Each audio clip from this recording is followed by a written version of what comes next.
Il y a les bons films, il y a les mauvais films, puis entre les deux, il y a ce qu'on appelle les nanars, les films qui sont tellement mauvais qu'ils deviennent bons. Le film d'aujourd'hui, pourquoi c'est bon? C'est un film apparemment que les critiques trouvent très mauvais. Je m'attendais à voir plutôt un nanar et j'ai été surpris parce que c'est plutôt bon, en fait, à mon avis. J'ai plutôt aimé ça. Ce film-là, c'est Le Prix du danger de 1983 de Yves Boisset. C'est un film surtout connu parce que c'est le Running Man français, essentiellement. On va peut-être en reparler un tout petit peu tantôt. Mais en le regardant, moi, la grosse question qui m'est venue, parce qu'encore une fois, j'ai plutôt aimé ça, c'est, OK, mais pourquoi est-ce qu'il y a autant de critiques qui disent que c'est pas bon? Puis, qu'est-ce que c'est, en fait, réellement un nanar ou un mauvais film? Puis, encore une fois, en y réfléchissant, j'ai trouvé que c'était plutôt intéressant comme question finalement. Mais avant tout, qu'est-ce que c'est donc Le Prix du danger de 1983? C'est un film d'action basé sur une nouvelle de Robert Sheckley qui a aussi écrit The Seventh Victim, qui a donné La 10e victime avec Marcello Mastroianni et Ursula Andress dans les années 60. Un film d'action et de science-fiction. On est dans un futur dystopique proche. Et il y a une émission de télévision qui est une télé-réalité, un précurseur de la télé-réalité, où les participants sont traqués pendant quelques jours. Ils sont traqués par des tueurs, en fait. Puis tout ça, c'est filmé, c'est projeté en temps réel pendant l'émission en question. Et si le candidat survit à l'émission de télévision, ben il gagne 1 million de dollars à l'époque où 1 million de dollars, c'était encore beaucoup d'argent. Et le problème, c'est évidemment que personne ne survit jamais à l'émission. Mais notre candidat, dont je ne vais pas noter le nom, mais qui est joué par, je crois, Gérard Lanvin, ben c'est ça, notre candidat, lui, il a le ferme propos de survivre à cette horde de tueurs. Et est-ce qu'il va y parvenir? Ben, il faut écouter le film, bien entendu, pour le savoir. C'est plutôt le fun, OK? Ça fait que je vous invite à le regarder. Moi, comme je l'ai dit, j'ai trouvé ça plutôt bon, et voici pourquoi. Pourquoi c'est bon? Ben, il y a plusieurs raisons. C'est pas parfait, hein? Je vais quand même dire que des défauts, le film en a. Mais encore une fois, je vais y revenir tantôt parce que ça rentre dans la balance qu'est-ce qui est bon, qu'est-ce qui est mauvais, etc. Donc, commençons par qu'est-ce qui est bon. Il y a beaucoup d'affaires.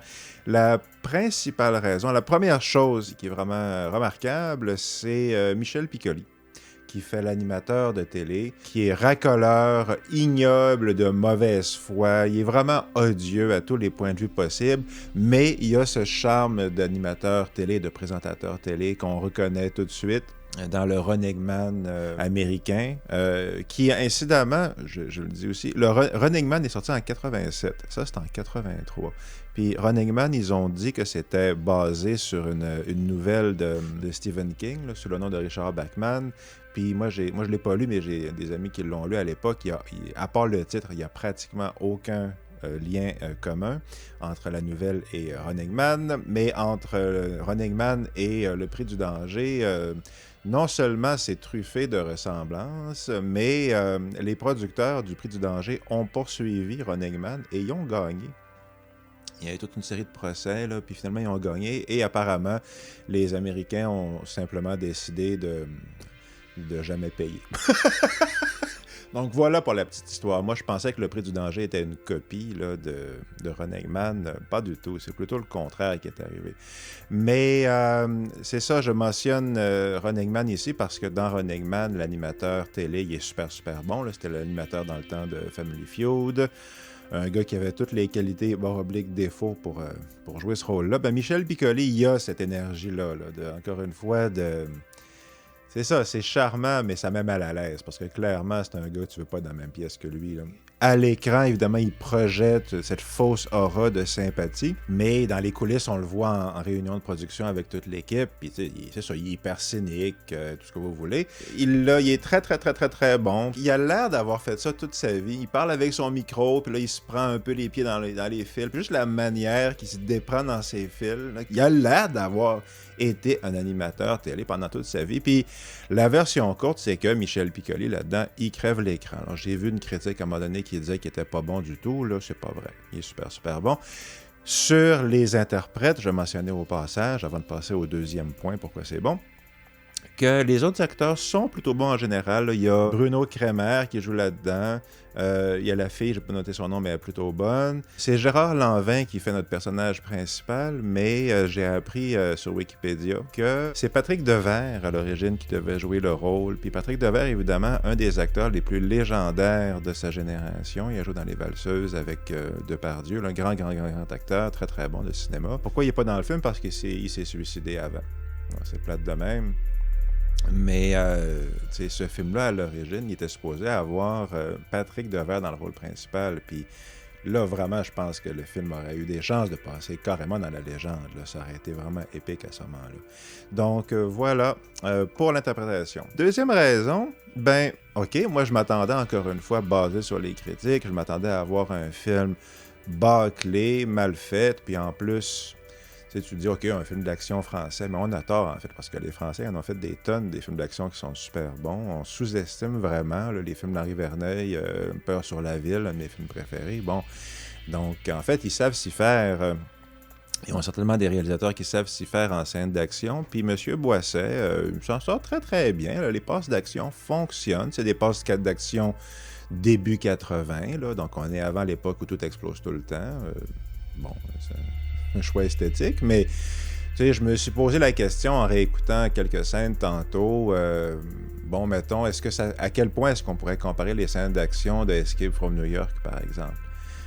Probablement que si on faisait l'exercice rigoureusement, on se dirait, les scènes d'action de Escape from New York sont probablement meilleures, mais est-ce qu'elles sont à 8 ordres de grandeur de différence? Je pense que ce serait un exercice intéressant, puis j'aurais tendance à croire, mon hypothèse serait qu'on se rendrait compte que finalement, c'est pas si différent que ça. C'est ça, c'est des scènes d'action, du monde qui court, puis du monde qui se tire dessus, puis les hélicoptères, les bateaux, tout ça, puis tu comprends qu'est-ce qui se passe, puis l'intérêt de comparer avec Escape from New York, c'est que le rythme des films d'action, puis des films en général, puis des scènes d'action était plus lent au début des années 80.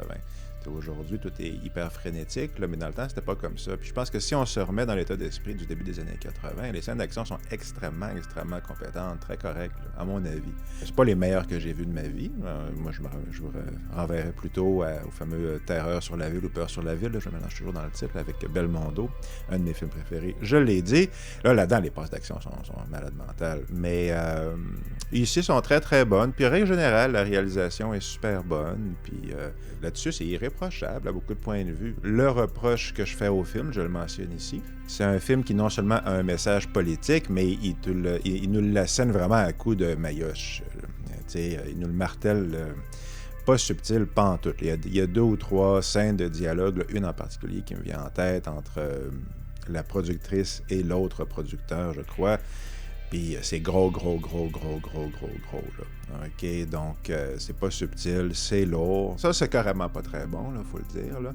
Mais en même temps, il y a des aspects satiriques qui sont très, très bien trouvés. Il y a des touches de dialogue, puis de trucs comme ça qui fonctionnent très bien, de petits détails. Tu sais, je pense par exemple à une séquence où est-ce que, ayant trucider le candidat précédent, là, celui qu'on voit se faire tuer au début de l'émission, au début du film, essentiellement. Alors, ils ont besoin de choisir un nouveau participant, puis ils font des auditions qui m'ont fait penser à Parlez-nous d'amour là, de Jean-Claude Laure avec Jacques Boulanger, là, pour ceux qui connaissent la référence, là, un très bon film des années 70 aussi.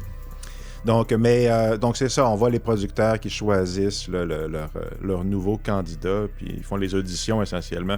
C'est très bon cette scène-là. Plusieurs passent comme ça. Là. Il y a une scène où est-ce qu'il y a une sorte de militante anti-violence à la télé, il y a des manifestations un peu tout le long, puis elle réussit à obtenir une audience avec le ministre de la Justice ou de la Culture, ou je sais pas trop quoi. Là. Fait qu'on voit cette réunion-là avec le ministre, puis les représentants de cette femme-là, elle-même, et les représentants de l'émission de télévision, les producteurs, qui sont d'une épouvantable mauvaise foi, mais qui ont aussi soudoyé le ministre en question.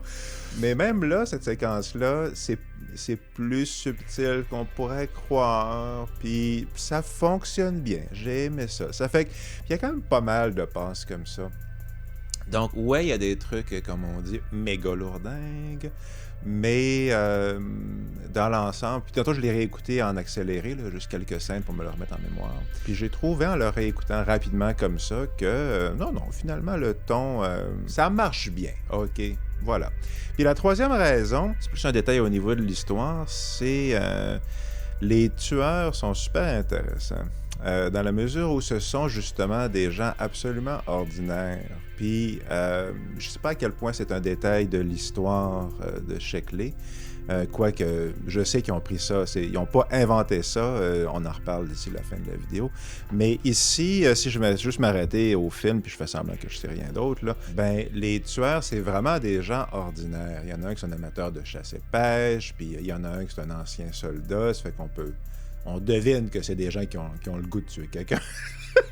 Mais le film nous présente ça comme oui, tout à fait, c'est tout à fait normal, c'est tout à fait acceptable. C'est jamais dit de but en blanc là, ils ont trouvé des sociopathes dans le public, puis là, leur donnent libre cours à leur fantaisie, n'est-ce pas?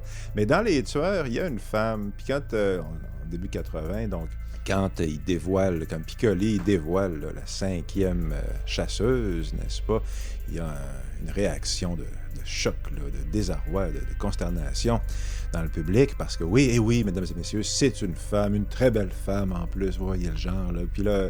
Puis elle finit par expliquer qu'elle fait ça par féminisme, essentiellement. Puis j'ai pas vu ça tant comme une critique du féminisme que à quel point n'importe quelle pensée de gauche ou de droite ou n'importe quoi il y a quand même du monde sur Terre, vous en avez peut-être remarqué, là, déjà rencontré, qui utilisent les meilleures causes au monde pour justifier leur propre, pour n'importe quoi, là, pour des raisons, on va dire farfelues, n'est-ce pas? C'est assez déjà vu. Puis en vérité, le film condamne pas. Il montre cette fille-là, qui est une fille tout à fait normale. C'est une commis dans un poste de péage, dans une autoroute à péage, elle qui fait payer les gens. OK? C'est vraiment une job plate. Quel beau métier, nous dit Michel Piccoli. Puis c'est ça, éventuellement, plus tard, elle nous explique là, qu'elle fait ça parce qu'elle trouve que c'est important qu'il y ait des femmes aussi qui tuent des gars à la télé, parce que pour la représentativité, n'est-ce pas? Puis son personnage à elle, bon, on suit beaucoup moins les tueurs que le personnage, le héros, là, ça c'est normal, mais on voit quand même l'évolution, on voit ces gars-là, puis cette fille-là évoluer, là, les tueurs, on les suit quand même relativement pas mal. Puis c'est plutôt intéressant. Puis elle, j'ai aimé, si on veut, son arc narratif. J'ai trouvé qu'il y avait quelque chose de vrai là-dedans. Puis je vous dirai pas c'est quoi, là, encore une fois. Je vous invite à le regarder. Mais dans mon souvenir, en tout cas, ça fait quand même quelques semaines que je l'ai écouté. Ouais, j'ai trouvé que entre le moment où elle apparaît et la fin du film, elle a une remise en question que j'ai trouvée plutôt sincère par rapport à ce qu'elle est en train de faire. Une réaction que moi, j'ai reconnue comme être humain. Ça m'a paru émotivement vrai, psychologiquement vrai, puis encore une fois, finalement, pour un film pas subtil du tout, là, subtil comme une tonne de briques, mais un truc plutôt subtil dans le genre.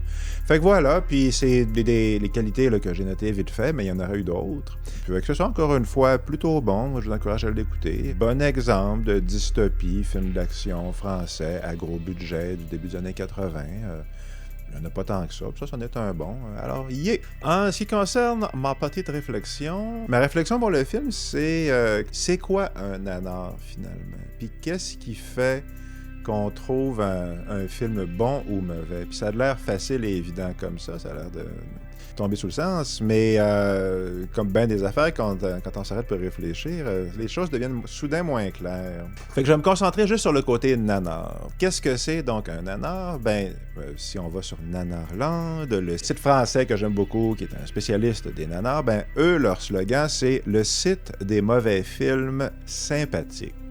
Puis elle a l'affaire. Je pense que c'est une excellente définition.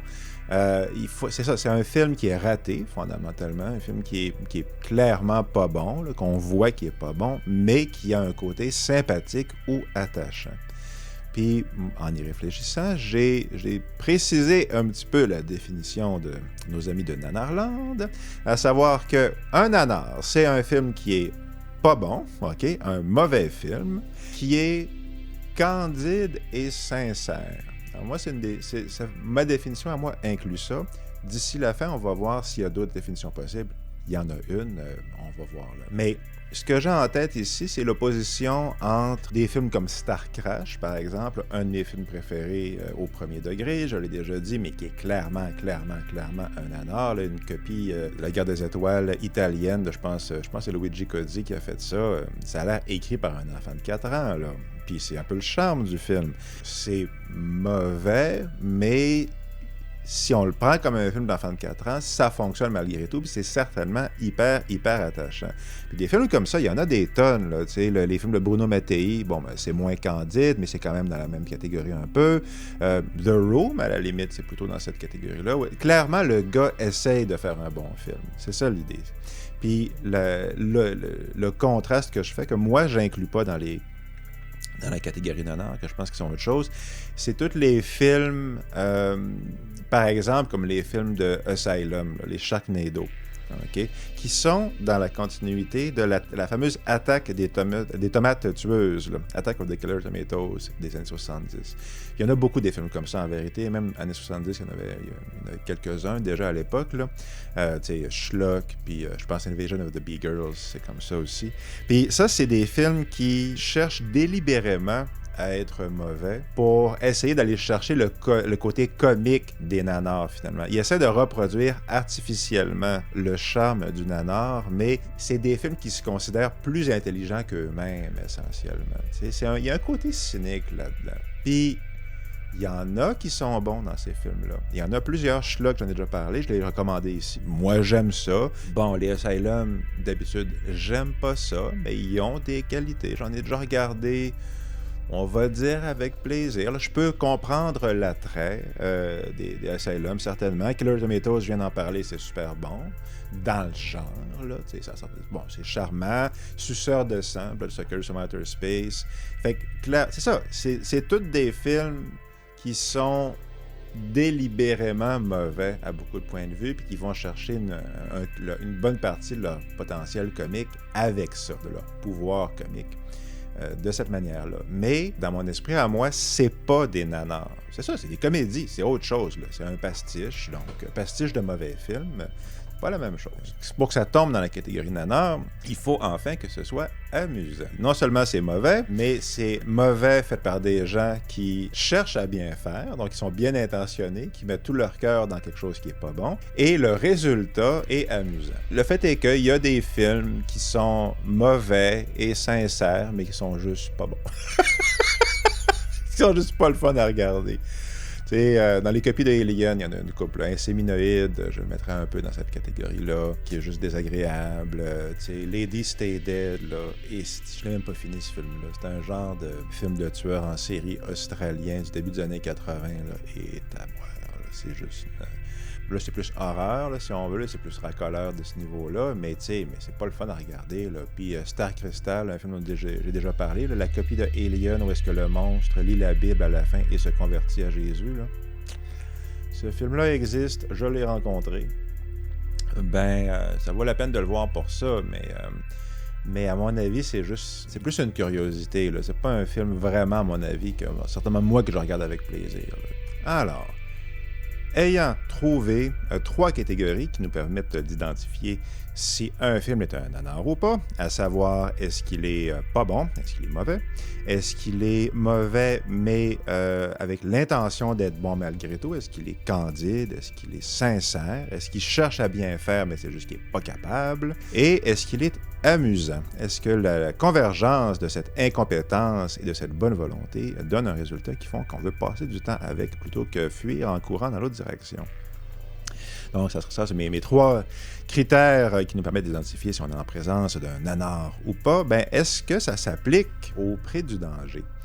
Est-ce que le film est candide et sincère? J'ai l'impression. J'ai vu là, des critiques français, une émission, un podcast, je sais pas c'est quoi, là, qui s'appelle, je pense, Le Masque et la Plume, un truc comme ça.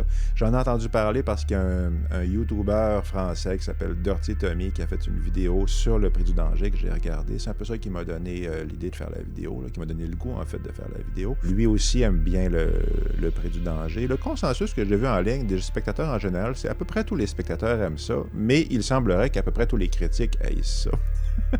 Et donc, ben, c'est ça, les critiques là, de Le Masque et la Plume, que citait M.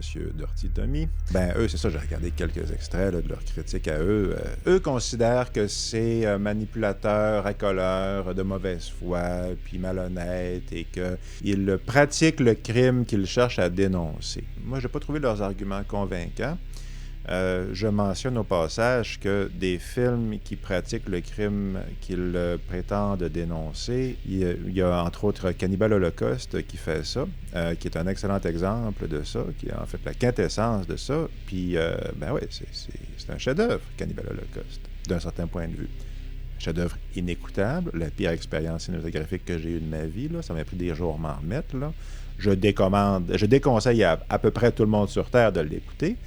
Mais si vous avez vraiment les nerfs solides, puis que vous voulez vraiment passer, vous êtes déterminé à écouter un truc hyper cynique et racoleur, qui est en même temps à des valeurs artistiques profondes, là, ben, Cannibal Holocaust, ça le fait. Puis c'est ça, c'est exactement ça. C'est une dénonciation de la violence et du racisme et du colonialisme qui fait toutes ces affaires-là à 100 000 à l'heure, puis qui le sait. Bon. Fait que c'est pas un argument solide, moi, à mon avis, OK, oui, c'est un film qui dénonce la violence en montrant la violence, donc c'est hypocrite. D'après moi, je ne crois pas à cet argument-là. Il faut plus que ça pour être de mauvaise, pour démontrer la mauvaise foi d'un auteur. Puis, tout m'indique à moi, en tout cas, que, c'est ça, M. Boisset, son film m'a l'air d'une dénonciation sincère de la dérive des médias, puis de l'augmentation de la violence, au moins culturellement, dans la société, de la représentation de la violence, puis du chômage, puis c'est ça, de la manipulation, toutes ces questions-là, je pense que moi, j'ai l'impression qu'il est sincère. Donc là-dessus, dans mes 3 critères, sincérité, incompétence et amusant, ben ouais, le côté sincérité, moi, je pense que Le Prix du danger, là, sans problème, sans difficulté. Par contre, est-ce que le film est amusant? Ben, il est divertissant, il est efficace, mais il n'est pas amusant comme Star Crash. C'est pas la même émotion. Puis quand on parle de nanar, c'est cette émotion-là qu'on ressent en regardant un mauvais film, mais qui ouvre notre cœur d'une certaine manière. C'est cette émotion-là qu'on cherche le côté. Donc, c'est ça, attachant essentiellement de l'incompétence, qui nous indique qu'on est vraiment en présence d'un nanar. Ici, Prix du danger produit pas du tout ça. C'est ça, il produit des émotions de films normales, de films d'action, / science-fiction, / dystopie, normal. C'est-à-dire qu'il fonctionne comme un film qui fonctionne. Puis c'est justement, donc, OK, une barre dans la colonne nanar, une barre dans la colonne pas nanar. Donc, est-ce que Le Prix du danger est un nanar ou pas? Ben, ça dépend de savoir, est-ce qu'on trouve qu'il est mauvais ou pas? Puis ça veut dire, OK, bon, qu'est-ce que c'est un mauvais film? J'ai identifié 3 critères qui pourraient faire qu'on dit qu'un film est mauvais.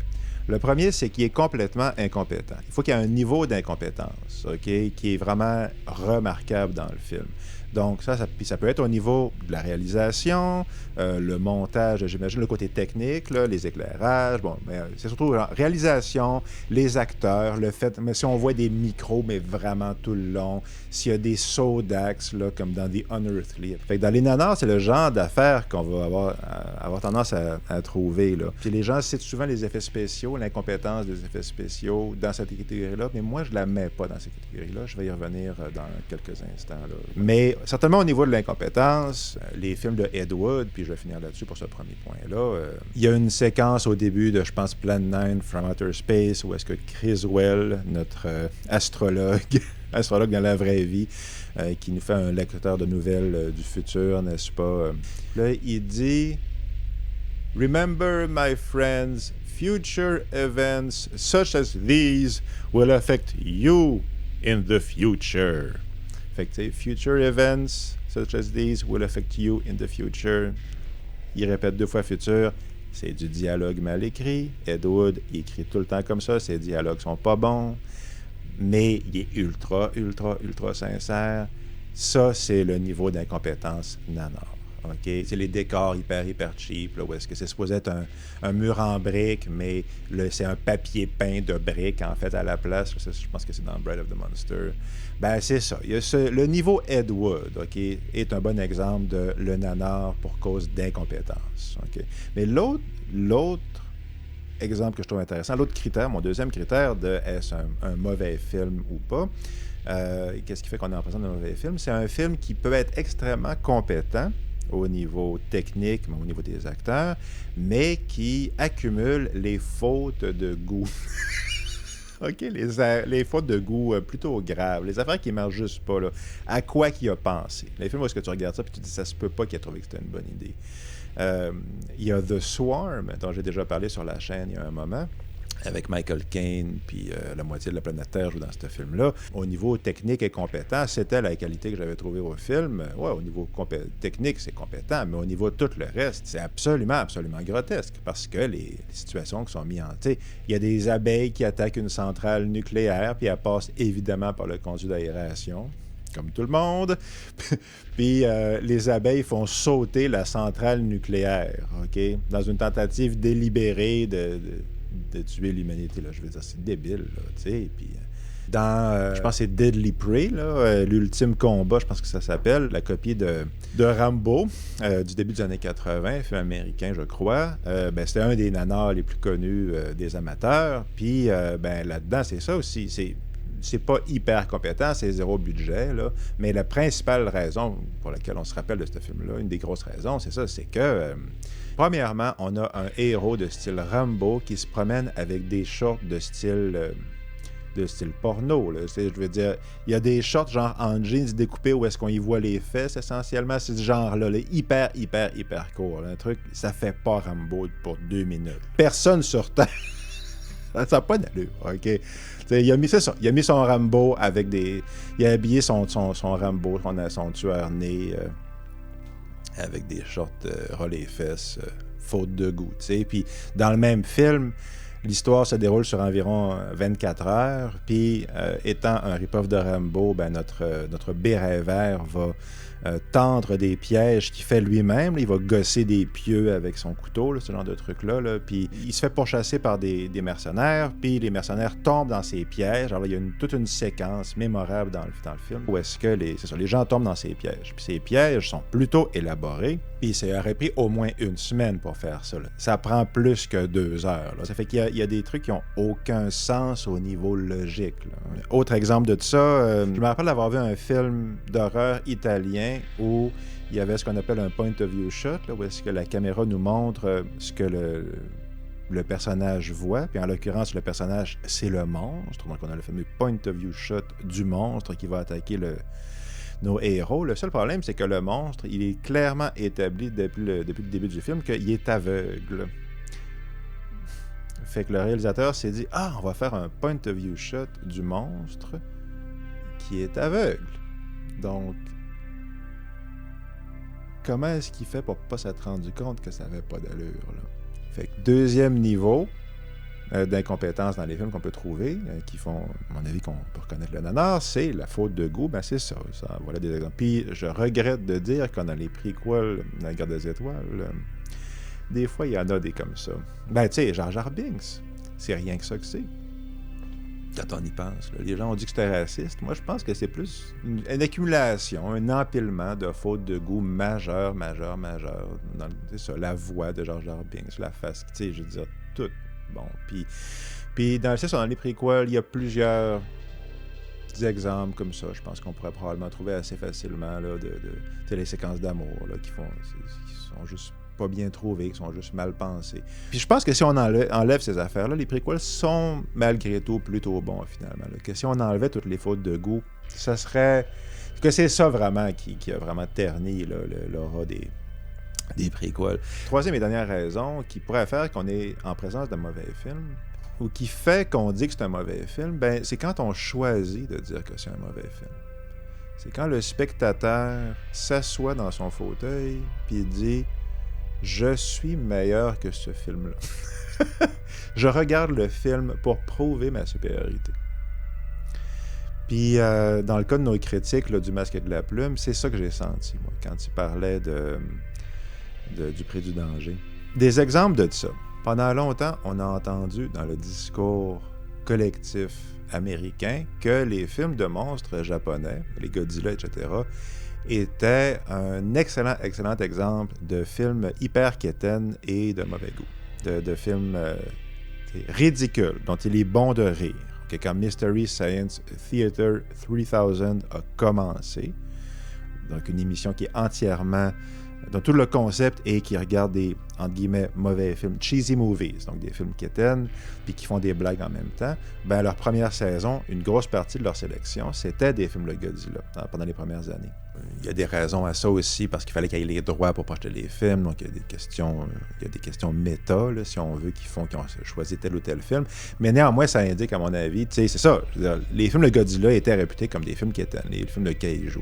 Ben, ouais, puis si on les regarde dans les films des années 60, si on les regarde dans les conditions où les gens des années 60 les ont regardés en Occident, c'est-à-dire en général à la télé, dans des versions doublées d'un film en pan and scan, vraiment, d'une mauvaise copie d'un film tourné en cinémascope dont on voit juste le tiers ou le quart de l'image, OK? Puis vous voyez ça à la TV dans un petit écran, ben ouais, c'est évident que votre film d'effets spéciaux japonais, il a l'air pas très bon, c'est ça. Puis pour les films de kung-fu, c'est un peu la même chose. Les films d'arts martiaux étaient considérés comme, c'est ça, des mauvais films. Ben si vous allez regarder, il y en a, tu sais, les films de Hong Kong, il y en a des milliers et des milliers, là. Dans l'eau, il y en a beaucoup qui sont des séries Z à budget minuscule puis plutôt incompétents. Quoique, des fois, ils sont très sympathiques pareil. Mais si vous allez regarder les films des frères Shaw, souvent, je regrette, là, mais c'est très, très, très, très, très, très compétent, là. C'est super beau, c'est bien tourné. Fait que, ouais, c'est des petits budget minuscules. Mais ouais, les films de la Hammer aussi, là, c'est des films à petit budget minuscule. C'est très comparable les deux. Là où est-ce que je m'en vais avec ça? L'être humain est un animal social. Puis dans notre désir, notre besoin, okay, comme mammifère, de faire partie d'un groupe, okay, puis c'est un besoin biologique, j'ai l'impression que je prétends pas que c'est une hypothèse scientifique, mais ce que j'ai l'impression qu'il se passe, c'est souvent on veut faire partie de la bonne gang. Puis pour faire partie de la bonne gang, c'est pratique d'avoir quelqu'un sur qui taper. C'est pratique d'avoir quelqu'un ou quelque chose qu'on peut mépriser collectivement. Parce que quand on méprise quelque chose collectivement, ça prouve qu'on fait partie de la bonne gang. Puis je pense que beaucoup de ce qui se passe dans le phénomène des mauvais films, de rire des mauvais films, par exemple, j'ai l'impression, moi, je perçois ça, moi, honnêtement. Puis je perçois ça chez les critiques du film de Boisset, là, du prix du danger. Là. J'ai l'impression que les gens disent que le film est mauvais, pas parce qu'il y a des... pas à cause de ses défauts. Moi, le seul vrai défaut que j'ai trouvé, je l'ai dit, c'est qu'il y a des scènes de dialogue qui sont un peu lourdes. Là.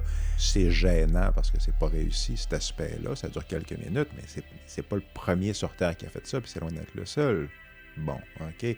Fait que je pense qu'il est moins bon là-dessus que la plupart des autres réalisateurs que j'ai vus, ça c'est vrai, mais pour quelques minutes. Mais le reste du film est très, très, très, très, très cool. Fait que c'est ça, là. Puis eux autres, c'est pas ça qu'ils disent. Ils disent que tout le film est mauvais et, j'oserais dire, ontologiquement mauvais, que c'est une bouse totale et un navet. Ce n'est pas vrai. Mais écoutez, c'est ça, ces critiques-là du Masque et de la Plume, ils sont tous en train de faire les gorges chaudes sur les défauts, c'est ça, profonds, philosophiques et artistiques de ce truc-là. Puis je pense qu'ils disent ça parce qu'ils veulent dire ça, puis ils veulent dire ça parce que c'est le rôle qu'ils jouent à la télé d'être des critiques intellectuels qui n'aiment pas les choses, puis qui n'aiment pas certaines choses, puis ont décidé que cette catégorie-là, cette chose-là en particulier, le film de Boisset, ils n'aimaient pas ça. Ils sont de mauvaise foi. C'est ça, je pense, qui se passe. En tout cas, moi, c'est mon impression. Quand je regarde ça, c'est ce que moi, je vois. Okay? Puis, j'ai mentionné que dans mes 3 critères de film qu'est-ce qui fait qu'un film est un nanar ou pas, il faut qu'il soit attachant. Ça, c'est mon critère à moi. Je pense vraiment, je crois depuis des années, de très longtemps, qu'il y a 2 catégories de personnes qui aiment les nanars. Puis il y a les gens qui veulent rire avec le film, les gens qui trouvent que, ouais, on va faire des blagues, mais on a une affection réelle pour le film. C'est d'ailleurs le cas de la gang de Mystery Science Theater, certainement la première équipe, avec Joel Robinson. Là. Il rit du film, mais il aime clairement ça pour vrai. Il aime ces films-là pour vrai avec un amour et une affection sincère. Moi, c'est mon cas. Mais il y a une catégorie de gens qui regardent ces films-là, comme les critiques que j'ai mentionnées, parce qu'en gang, ils veulent, excusez de porter un jugement de valeur ou d'avoir l'air de faire ça, mais moi, l'impression qu'ils me donnent, c'est parce qu'ils veulent montrer qu'ils sont plus intelligents que le film. Ils vont rire super fort tout le long. Quand le générique commence, ils se mettent à rire super fort, puis ils rient ha ha ha tout le long, tout le long, tout le long. Puis pas juste pendant... Tu sais, moi, j'ai observé ça quand je suis allé voir Star Crash, mais il n'y a pas très longtemps en salle, là, dans une salle de répertoire. Mais pendant longtemps, j'ai arrêté d'aller voir même des nouveaux films au cinéma parce que les gens faisaient ça. J'ai vu ça au théâtre. Là. Je suis allé voir une mise en scène de Macbeth. Puis en arrière de moi, il y avait des étudiants en théâtre, toujours bien, qui ont passé toute la représentation théâtrale à rire ultra fort puis ultra gras tout le long. Tout le long, tout le long. Ben, c'est un choix, ça. C'est un acte, ça. C'est pas une... C'est une décision de faire ça. Les gens qui font ça, ils font pas ça parce que c'est justifié par l'œuvre. Ils font ça parce qu'ils choisissent de faire ça. Puis je pense que c'est mal intentionné, si je suis complètement sincère. Moi, j'aime pas ça. Puis, ayant dit ça, tout le monde fait comme il veut. Je suis pas votre père. Si vous voulez faire ça, faites-le. Bon. Mais moi, personnellement, j'aime pas ça. Si je suis assis devant des gens qui sont comme ça, je vais essayer de changer de place ou de quitter la salle, carrément. Puis moi, personnellement, je préfère regarder les films avec attachement, puis avec affection. Puis c'est tout l'esprit de la chaîne, vous l'aurez peut-être remarqué. Donc voilà, c'est tout ce que j'avais à dire là-dessus. J'aime les nanars, mais Le Prix du danger, c'en est pas un. C'est carrément un bon film. Et puis malgré ses défauts, mais c'est carrément un bon film. Puis la recommandation, je vais être extrêmement rapide là-dessus, c'est la version allemande. C'est exactement le même film, sauf tourné 10 ans avant. C'est un téléfilm allemand qui s'appelle Das Millionenspiel, qui est... en fait, c'est ça, Le Prix du danger est un remake de Das Millionenspiel. Puis j'ai regardé les deux la même semaine, là, un jour ou deux d'intervalle. Puis les deux sont excellents. Puis ça vaut la peine d'écouter les deux coup sur coup parce que ils traitent des mêmes thèmes, c'est les mêmes éléments narratifs à peu près au même endroit, là, aux mêmes endroits, mais il y a quand même beaucoup de différences, puis ils n'explorent pas tout à fait les mêmes questions, puis certainement pas de la même manière. Puis au niveau intellectuel, philosophique, je trouve que le film allemand réussit beaucoup, beaucoup, beaucoup, beaucoup mieux. C'est plus subtil, c'est plus intéressant, voilà. Donc, tout ça, ça se trouve sur YouTube, évidemment. Donc, fait que je vous recommande d'écouter les deux. Puis, il y a des trucs... les annonces publicitaires sont différentes. Le traitement de la publicité dans la version française est hyper intéressant puis bien trouvé. Mais ça ressemble à des annonces françaises, là, si on veut, des trucs de variété. Mais les annonces dans, les annonces dans la version allemande... c'est beaucoup des annonces d'une compagnie pharmaceutique, là, qui est la compagnie qui a le monopole d'à peu près tout sur la planète, y compris de la télévision, la compagnie qui est derrière, je crois, l'émission en question. Puis plus le film avance, le film, la version allemande, essentiellement présente le film en temps réel. C'est-à-dire que ça dure 1h30, puis c'est comme si on regardait l'émission de télé, le Prix du danger, le Das Millionenspiel. Puis plus le film avance, plus les publicités sont... Il passe de légèrement satirique à absolument l'horreur absolue et totale là, au niveau de la satire. Puis, entre autres, parce que on reconnaît la gradation de notre propre acceptation de ce qui est inacceptable, j'oserais dire. Bref, puis c'est vraiment, vraiment très bien trouvé. Je vous le recommande. Dernière chose que je vais dire, pour ceux qui trouveraient peut-être que tout ça, c'est tiré par les cheveux, quoiqu'à notre époque de télé-réalité, il n'y en a probablement pas tant que ça. Quand le Das Millionenspiel a été diffusé en Allemagne, en 70, je crois, la chaîne de télé qui passait ça a été inondée d'appels, apparemment, de gens qui voulaient participer à l'émission, non seulement comme participants, le gars qui se fait courir après, mais aussi pour être les meurtriers. Il y a vraiment pas mal de monsieur, madame, tout le monde, là, de mon oncle Roger et puis ma tante Ursule qui ont appelé pour dire « Ben moi aussi, j'aimerais ça l'assassiner du monde à la TV. » Fait que j'ai trouvé ça intéressant. Donc, voilà, fait que sa note joviale, si vous avez le choix entre écouter les deux, entre écouter, mettons, Das Millionenspiel ou Le Prix du danger, ben, moi, je viens de le dire, j'écouterais carrément les deux. Si c'est une option, j'écouterais les deux. Mais si votre choix s'arrête sur Le Prix du danger, qui est un excellent choix, honnêtement, avoir à choisir entre les deux, j'écouterais la version allemande. Parce que c'est quand même plus subtil, plus intelligent. Mais les deux sont très très bons. Puis si vous écoutez le Prix du danger, ça vaut absolument la peine de le regarder. Puis pourquoi c'est bon? Parce que même si c'est lourd et racoleur par moments, ça demeure une dystopie et un film d'action extrêmement bien réussi.